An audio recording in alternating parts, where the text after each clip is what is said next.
So for this meditation, I'm going to be very, very quick. I believe most of us know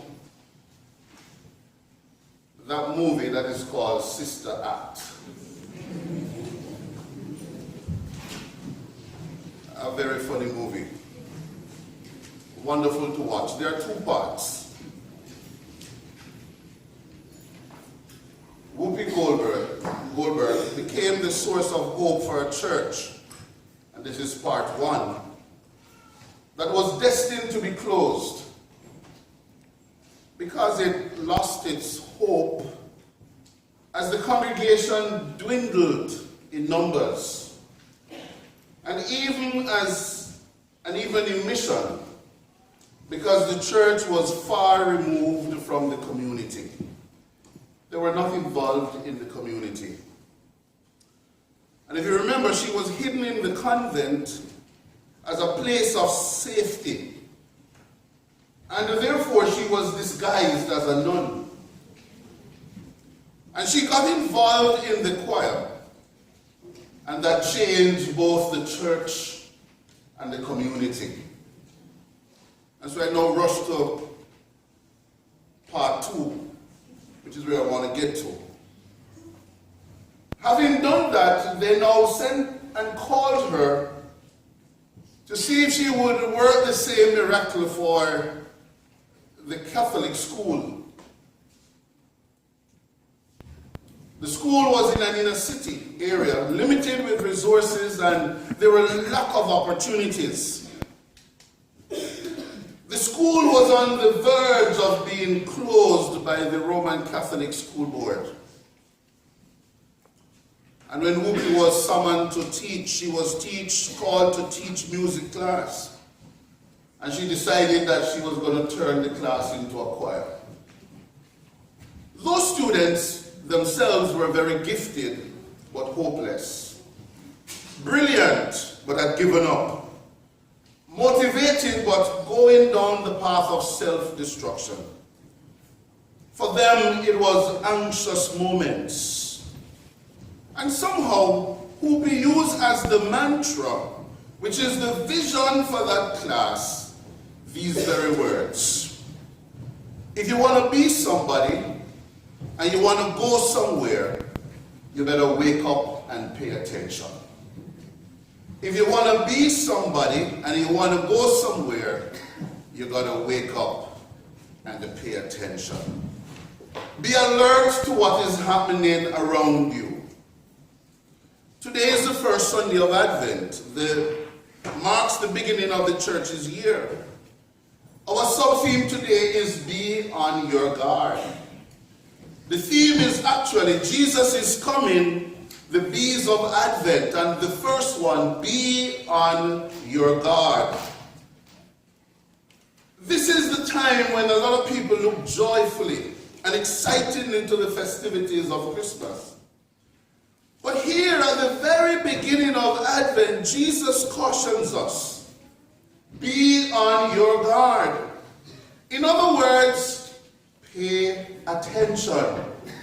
Be alert, because there are signs around you.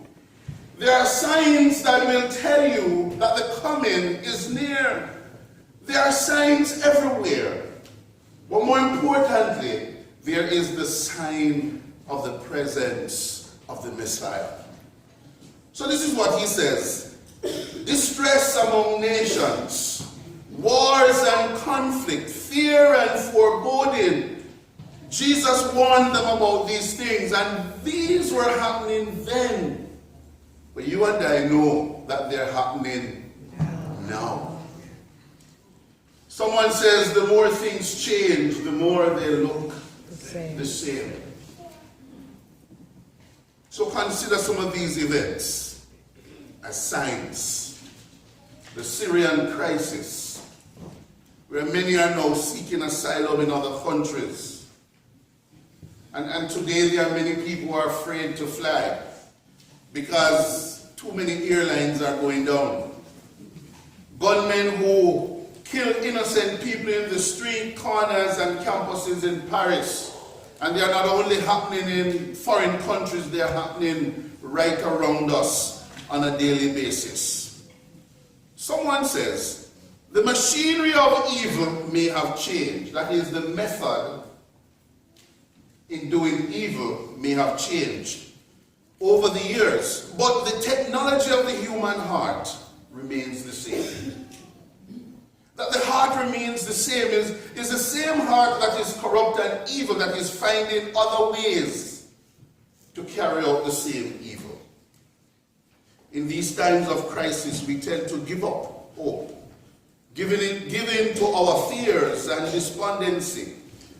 But Jesus says, be on your guard, challenging our deepest anxieties, challenging our sleeping sickness, our tardiness, and surprising us with divine hope and redemption.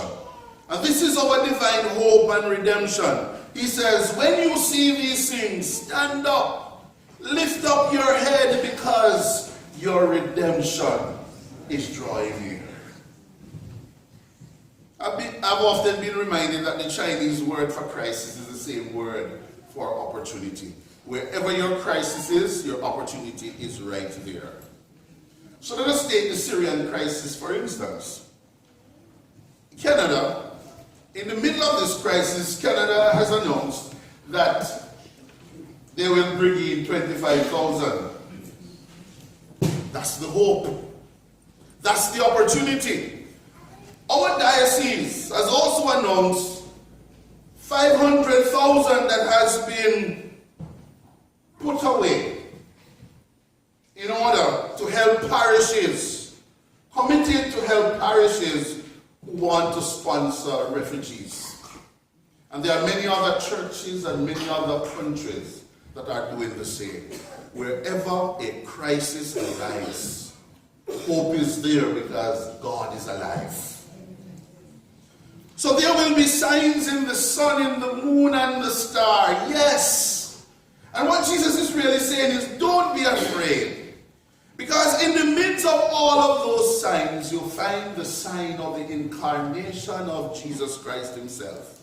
And this is the sign that God is active and intimately involved in our world and in our lives. So Advent calls us to be on our guard, not to let our guard down, not to give up our hope. And as we see the signs, whether they are evil or whatever the signs around us, when we see them, to remind ourselves that God is present in our situations and in our crises. But today we celebrate Seniors Sunday. And someone asked me, who is a senior? Well, I will leave that to you. Because I don't want the people who feel very young to think that I'm telling them that they are seniors. So I leave that to you. But I know that they say seniors are 65 and over. That's what I'm told. But I want to challenge us as a church that we need to place a lot of value on our seniors. I challenge us. There are two words that come to mind when I think of seniors, and the two words are old and antique.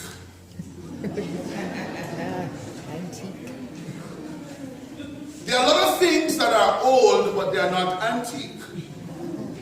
But all antique things are old. Agree with me? Right. There are a lot of us, a lot of people in our own country who treat our seniors as old. You know, like old clothes, old furniture. There comes a time when we throw them out. And so a lot of seniors around us feeling as if they are no longer wanted, they are no longer needed, they are no longer valued, they are no longer cared for. But I am suggesting that as a church, we begin to look at our seniors as antique, priceless, valuable. We need to value the journey that they have taken before us. We need to value the contributions that they have made to our lives and to our community, to our own development. The path they opened, the gifts given, and the gifts they used, the inspiration that they have been, the wisdom and the experience and the knowledge that they continue to possess. And we all know that seniority comes with its own share of anxieties, right? Right? Oh yes. Whether we want to agree to it or not, it comes with its own share of anxieties. Sometimes the older you get is the more sickness you have. I once met someone and he says, I have every sickness you can ever think of in the world. From heart to head to lungs to everything sick. And we know that with age, the body begins to deteriorate, and that creates its own anxiety. When they begin to forget things and to forget people and to forget events, it creates its own anxiety. When there is immobility, lack of independence, they used to do their things for themselves, and now they have to turn to other people to do it. And then they would do it at their time, but other people do it when they want to do it. It creates its own anxiety. Then you have the hospital visits, and then there is that thing that is called death that stares us in the face. All of these things create anxiety. And the call is for our seniors to be on the guard. And for us too, as we care for them, to be on the guard. Because as these things happen as sign of aging, we need to remember the constants in our life. That the God we serve is present. He never fails. This God heals, He redeems, He delivers, and He saves. And so the message for us today is to be on guard. Today we will focus on our attention on Alzheimer's, that disease and what it is doing in the life of our community and family. And we're happy to have with us Ms. Esther Atimo from the Alzheimer's Society of Toronto. Would you welcome her?